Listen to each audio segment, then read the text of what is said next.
Hello বন্ধুরা, welcome to my channel চটপটি রাঁধুনি। আজকে আমি নিয়ে এসেছি তোমাদের জন্য দই ইলিশের রেসিপি। তো চলো দেখে নেওয়া যাক কী কী উপকরণ লাগছে আর কিভাবে বানানো হচ্ছে। প্রথমে আমি নিয়ে নিচ্ছি মিক্সিতে 2 চামচের মতন পোস্ত, 10-12টা কাঁচা লঙ্কা আর 1.5 চামচের মতন কালো সর্ষে।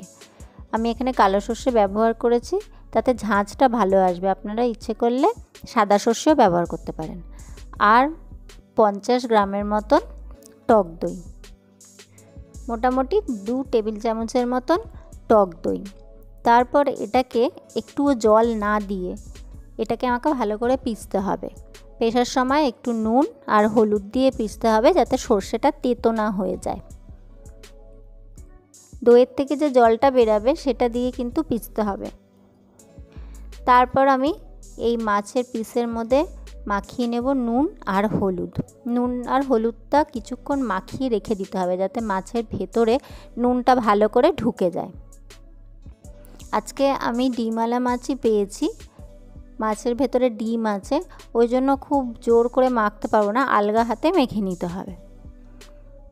মাছে নুন হলুদ মাখিয়ে আমি 10 মিনিটের মতন রেখে দিয়েছি। তারপরে ওই পেস্টটা দিয়ে ভালো করে মিক্স করে নেব।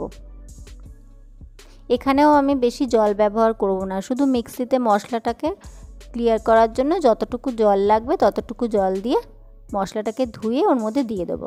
তারপরে এখানে দিয়ে দেব সর্ষের তেল। ভাপা রান্নাটা সর্ষের তেলেই ভালো হয়। আপনারা চাইলে সাদা তেল ব্যবহার করতে পারেন, তবে সর্ষের তেলে বেশি টেস্ট হবে। মাছটাকে ভালো করে মাখিয়ে কিছুক্ষণের জন্য রেখে দেব। এইভাবে আলতো হাতে সবকটা মাছ এপিট ওপিট করে মশলার সাথে ভালো করে মাখিয়ে নেব।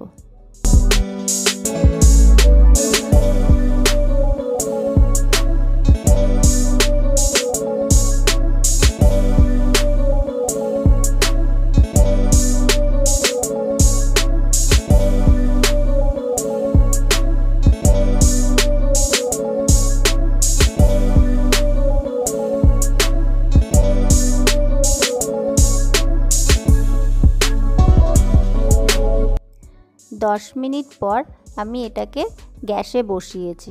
প্রথমে 2 মিনিট মতন একদম হাই ফ্লেমে দিতে হবে। তারপর যখনই এরকম ফুট চলে আসবে তখনই আঁচটাকে একদম সিম করে আপনাকে ঢেকে দিতে হবে। একদম সিম করে ঢেকে দিতে হবে।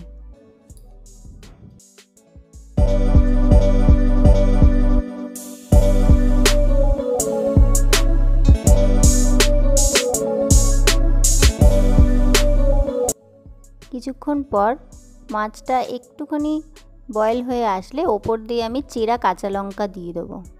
চেরা কাঁচা লঙ্কা দিয়ে আমি আলগা করে মাছগুলোকে পাল্টে নিয়েছিলাম। তারপর আবার ঢাকা দিয়ে দেবো। 5 মিনিট পর ঢাকা খুলে দেখুন পুরো রেডি মাছ।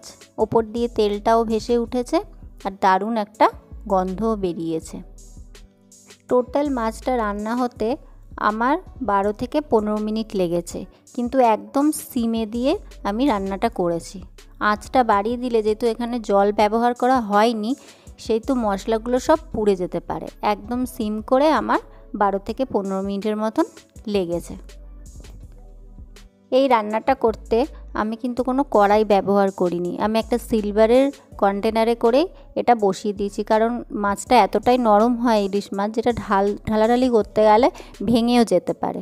ওই জন্য আমি যেই বাটিতে রেখেছি আমি সেই বাটিতেই বসিয়ে দিয়েছি। রেসিপিটা যদি ভালো লেগে থাকে পাশে থেকে প্লিজ লাইক আর সাবস্ক্রাইব করতে ভুলবেন না। আজকের মতন এইটুকুই।